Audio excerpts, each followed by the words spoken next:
I used to be someone. People used to call me Sir, with straight backs and clipped voices. I was Colonel Richard Rick Harris, 26 years in the army, decorated 3 times, a man who'd stared death in the eye in the deserts of Kandahar and the jungles of Panama. My voice could silence a room. My presence turned chaos into order. I led men. I made decisions that saved lives. And every year on July 4th, the mayor would shake my hand at the Veterans Parade, the crowd clapping like they still remembered what sacrifice meant. That was then. Now I sit in a room with chipped beige walls, a TV bolted to the ceiling playing commercials I can't hear, and a plastic bracelet on my wrist like I'm some sort of criminal or child. Room 214, East Wing. That's what they call me now. It started with a fall.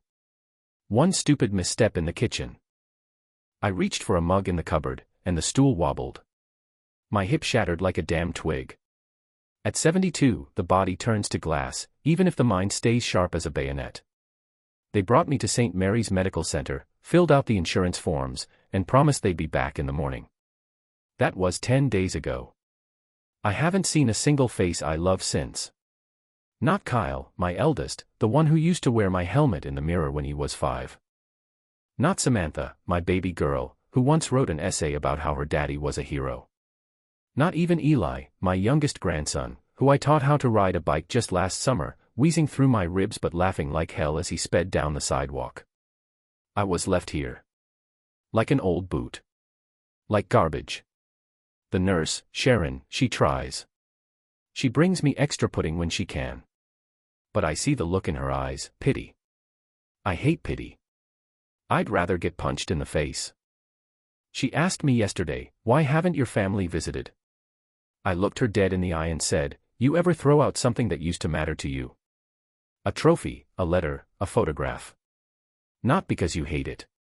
Just because you don't need it anymore. She didn't ask again. Every night, I lie on this paper-covered bed, staring at the ceiling tiles, counting them like stars in a night I never signed up for. I used to lead men into fire. I used to write speeches for Memorial Day, teach young officers how to lead with honor. My hands once held the hands of dying soldiers. Now they tremble when I reach for the remote. The betrayal isn't just that they haven't come. It's that they haven't called. Not once. No, Dad, how's the leg? No, do you need anything? No goddamn anything. I can't decide what hurts more, the silence or the fact that I expected it. You see, when you spend your whole life serving, you start to believe it means something. That your sacrifices are like seeds planted deep in the soil of your family's heart. That they'll grow into gratitude, into loyalty, into love. But some seeds rot before they ever bloom. I wasn't the best father, maybe. I was strict. I believed in discipline, in doing the hard thing. I wasn't the kind of dad who took you for ice cream every Sunday. But I showed up. I provided. I bled so they wouldn't have to. I remember when Samantha broke curfew at 16. I didn't yell. I just waited by the door. Told her, there are men overseas right now who would give anything to come home by curfew. She rolled her eyes then. And I think maybe that's when the distance began. Maybe they never really understood who I was. Maybe I was a symbol to them, not a man. And when the symbol cracked, when I got old, when I became weak, they didn't know what to do with me.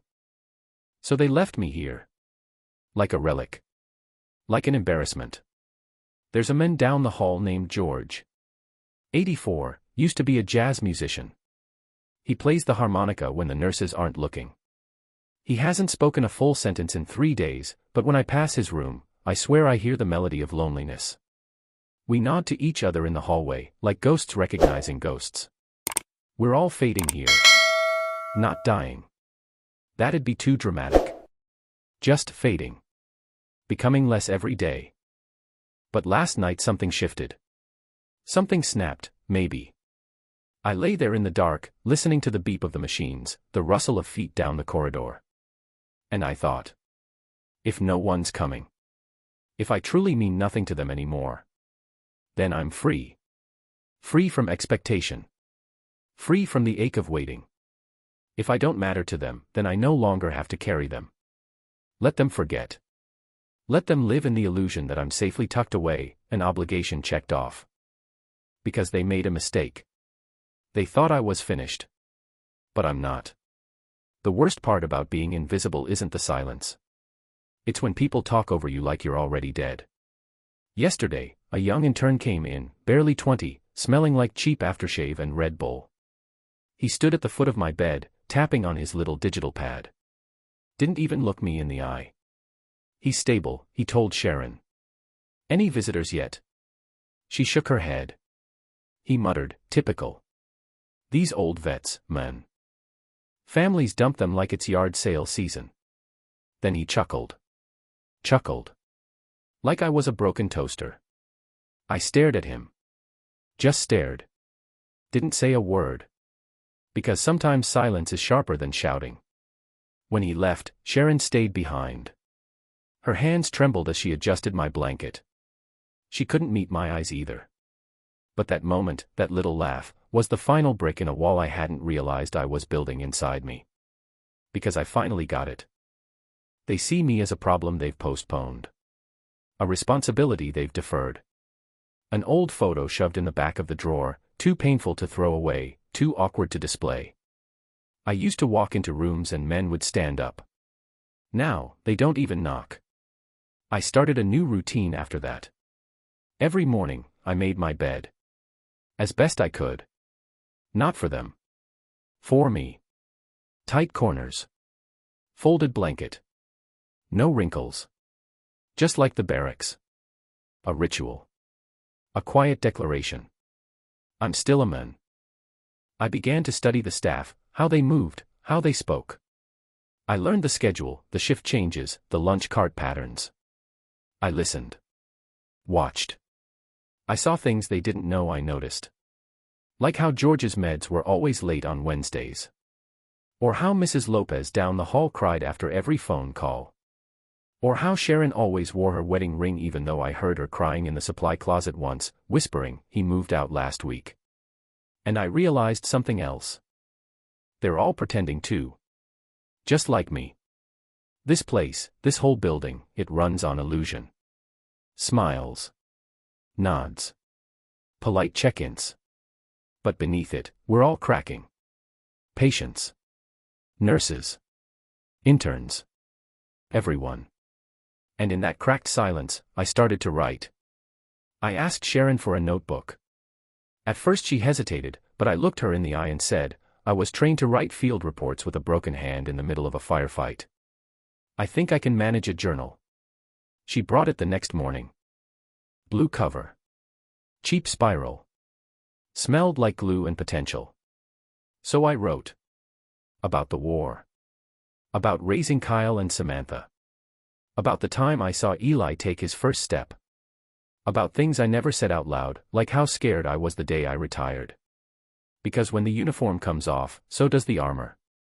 But then I wrote one sentence that changed everything. If they don't get to define me anymore, who do I want to be? That question sat with me. Haunted me. Because I realized, I'd been living their version of me for too long. The stoic soldier. The distant father. The disposable old man. But what if I started defining myself, again? Even here. Especially here. The next day, I helped George fix the broken strap on his walker using an old shoelace. The nurses didn't notice. But he looked at me like I'd handed him back a piece of his dignity. Then I started writing letters. Not to my kids. No, not yet. I wasn't ready to hand them that power. I wrote to strangers. To old comrades. To the mayor's office. To a journalist I once met at a charity event in '98. Dear Sir, I am a retired U.S. Army colonel, currently residing in room 214 of St. Mary's Medical Center. I told them stories. Real ones. Not complaints. Not whining. Truth. Because here's the thing about being ignored. If no one's watching, you can stop performing. You can start being. And once you stop being afraid of being seen as weak, you become something much, much stronger. I was done waiting. Done hoping for a knock on the door. Done begging to be remembered. The war didn't kill me. The years didn't break me. And I'll be damned if I let neglect be the final word written about me. It was a Tuesday morning when the letter came back. I'd written almost 20 by then, every evening after dinner, after the hallway quieted and the overhead lights buzzed like tired bees. I never expected answers. That wasn't the point. But this one came back. A nurse named Connor, young, fresh out of school, too gentle for this kind of place, walked in holding a yellow envelope. His face looked confused. Maybe curious. "Colonel Harris," he said. "Not Mr., not Sir. Colonel." Like he saw something more than the frail man in hospital socks. He handed me the envelope. From the Baltimore Herald. I felt my hands tremble. Not from age. From something else. Recognition. Back in '98, I gave a speech at a veterans ball. A journalist named Maya Jennings wrote about it. Said I spoke like someone who'd buried more than comrades, like a man who knew the weight of memory. I remembered her. Sharp eyes. Kind smile. I tore the envelope open. "Dear Colonel Harris. I remember your speech like it was yesterday. I remember your voice cracking when you said, 'We bury heroes, but no one teaches us how to live with ghosts.' I've never forgotten that line. I want to visit. To talk. To hear your story. If you'll allow me. Maya." I sat there, holding that letter like it was a flare in the dark. She remembered. She saw me. Something inside me shifted again, not the bitter snap of betrayal, but the slow ache of returning hope. I didn't trust it yet. Hope is a dangerous thing. But I didn't throw it away either. 3 days later, she walked through the door. Still sharp eyes. Still kind smile. Gray streak in her hair now. She looked at me the way people look at old maps, carefully, with reverence, trying to trace stories that time has tried to erase. "Colonel," she said softly. I smiled. Thought journalists were supposed to call people by their first names. "I remember the rules," she said. "Good," I replied. "So do I." She stayed for 2 hours. She asked questions the way good reporters do, not for answers, but for truth. I told her about Kandahar. About the boy I carried 5 miles through enemy fire. About the night I almost didn't make it back. Then I told her about Kyle. About the last Thanksgiving we had together, 5 years ago. How he looked me in the eye and said, "Dad, you never knew how to be soft." How I couldn't answer. And I told her what came after. The slow fading. The phone calls that got shorter. The birthdays missed. The silence that grew loud enough to echo. And the day they left me here. She didn't interrupt. She didn't flinch. When I finished, she said, "Would you let me write this?" I hesitated. It wasn't pride holding me back, it was something deeper. Shame. What kind of man admits his own children abandoned him? What kind of father lets the world know he failed at the one thing that mattered? But then I looked at her again, and I saw what she saw in me. Not weakness. A warning. A reminder. A voice too many had silenced. So I nodded. The article was published 3 days later. Left Behind, The Quiet Lives of Forgotten Heroes. It wasn't just about me. She'd visited other veterans. Other rooms like mine. But my face was the first photo. Not in uniform. Not saluting. Just me, sitting on the edge of my bed, holding the letter that brought her here. The internet exploded. Thousands of shares. Thousands of comments. Some angry. How can people abandon their own fathers? We send men to war and leave them to rot. Some ashamed. I haven't called my dad in months. I'm calling him now. I work in a hospital. I've seen this. We need to do better. But the one comment that broke me was from Samantha. She didn't text. She didn't call. She commented, under her real name. "That's my father. I didn't know he felt this way. I'm sorry. I don't know how to fix it." I stared at those words for hours. Not because they made it better. But because they proved she saw me again. And that night, for the first time in years, I slept through the night. No ceiling tile counting. No dreams of footsteps that never came. Just sleep. Quiet, like forgiveness. Heavy, like peace. She came on a Sunday. Not with flowers. Not with a dramatic tearful embrace. She came holding a paper cup of gas station coffee, wearing a wrinkled sweatshirt and eyes that looked like they hadn't slept since the article came out. It had been 4 years since I'd seen Samantha in person. She looked older now. Not just in her face, but in the way she moved, like life had been heavier than she expected it to be.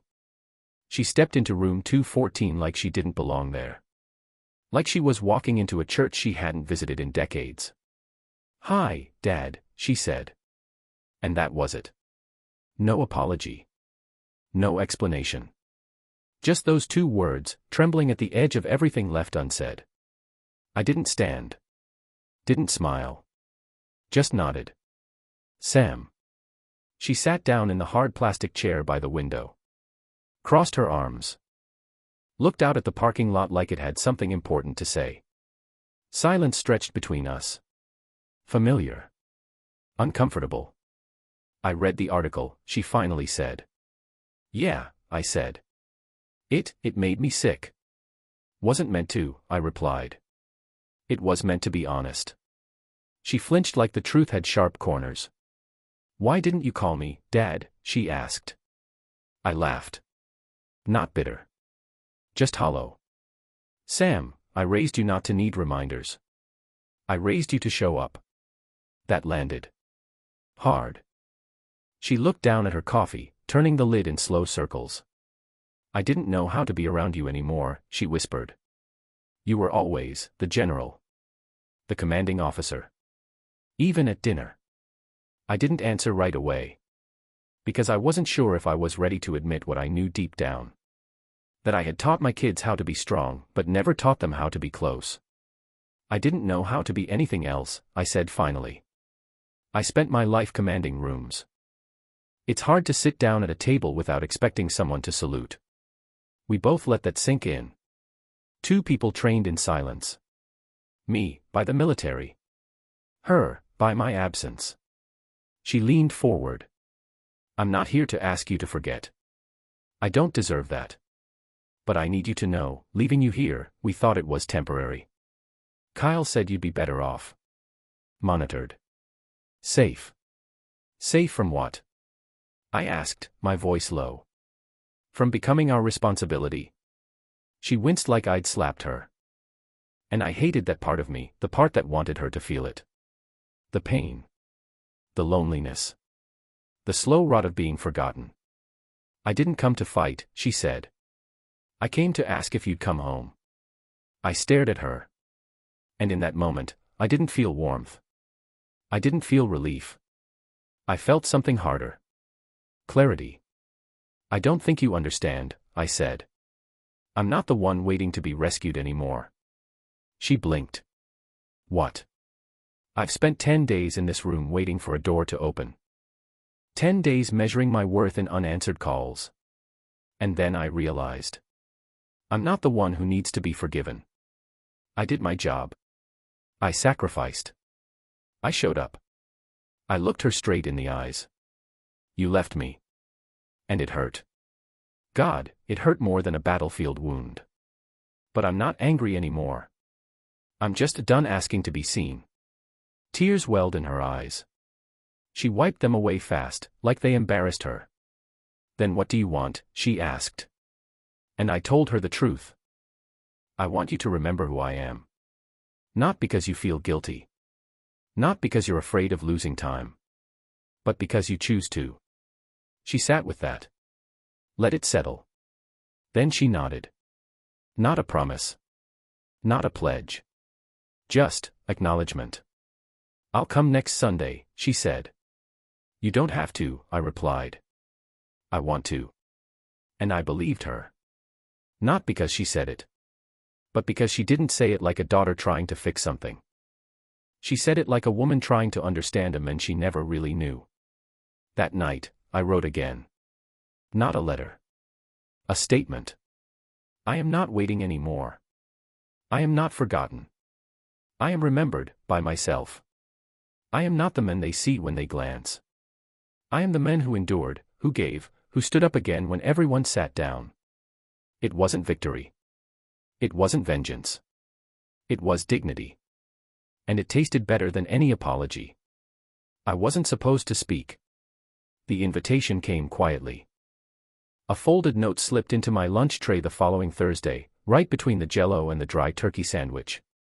Sharon grinned when I opened it. Veterans of Valor Annual Memorial, Sunday at 11 a.m. We'd be honored if you'd attend as our guest.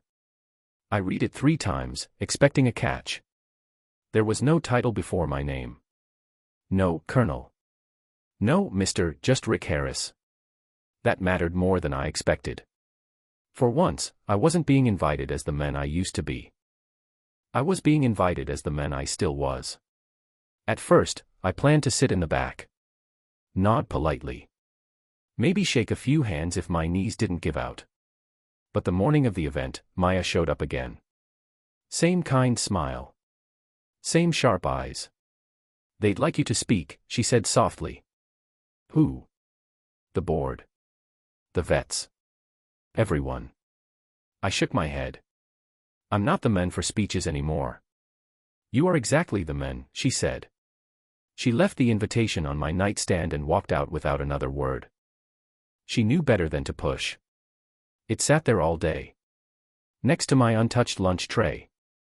Next to the photo I kept of Samantha when she was 7, missing her front teeth, clutching a dog-eared American flag I'd brought back from Kuwait.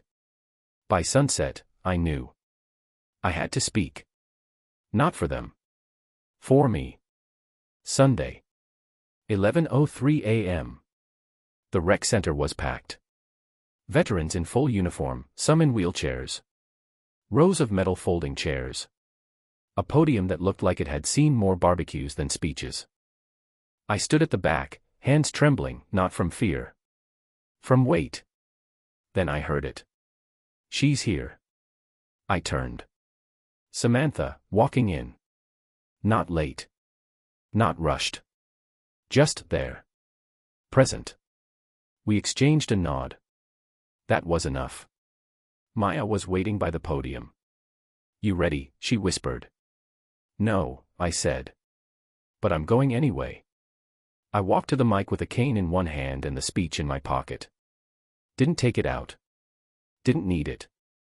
The room quieted. They expected a war story. They expected medals, ranks, old glory. They got this. My name is Rick Harris. I served this country for 26 years. I was a soldier. A leader. A father. And then, for a while, I was forgotten.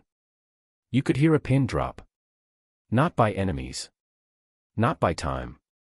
But by the very people I thought would remember. A few eyes shifted. Some looked down. I kept going. This country knows how to thank you when you're young. When you're in uniform. When you're saluting. But it forgets how to look you in the eye when you're old, when you're broken, when you're tired. And sometimes, so do your children. No anger. Just honesty. Raw. Open. Still standing. But I'm not here to accuse. I'm here to remind you. We are more than our ranks. More than our uniforms. We are the men and women who returned. And returning takes more courage than leaving ever did. I paused. Looked at them. Some nodded. Some cried. Even the young ones. To be forgotten is a kind of death. But to speak again, to stand in the silence, that's how we come back. I stepped back. Applause didn't erupt. It rolled in slow. Like thunder. Not for what I said. For what they felt. Because I wasn't just telling my story. I was telling theirs. Samantha didn't say much after the ceremony. She just walked me back to the car, one hand on my elbow. Dad, she said finally, I didn't know you had that in you. I smiled. You never asked. We drove back to the center in silence, but it wasn't empty. It was full. Of something new. Understanding. That night, I passed George's room. He was awake, eyes blank, harmonica in his lap. "You missed a good speech," I said. He didn't answer. But he lifted the harmonica and played the softest, strongest note I'd ever heard. It was enough. They offered to move me out that same week. A nicer place, they said. Somewhere near Samantha's house. An assisted living center with yoga classes and piano nights, with gardens and dogs and Sunday barbecues. They used words like community and purpose. But I said no. Not because I wanted to stay in room 214. Not because I didn't appreciate the gesture. But because for the first time in years, maybe decades, I wasn't looking for a place to be placed. I was building my own ground again. Instead, I made a choice they didn't expect. I stayed, but on my terms. I asked for volunteer work inside the hospital. Sharon got me a spot helping new patients settle in. Orientation, some paperwork, the occasional pep talk. Simple stuff. But it mattered.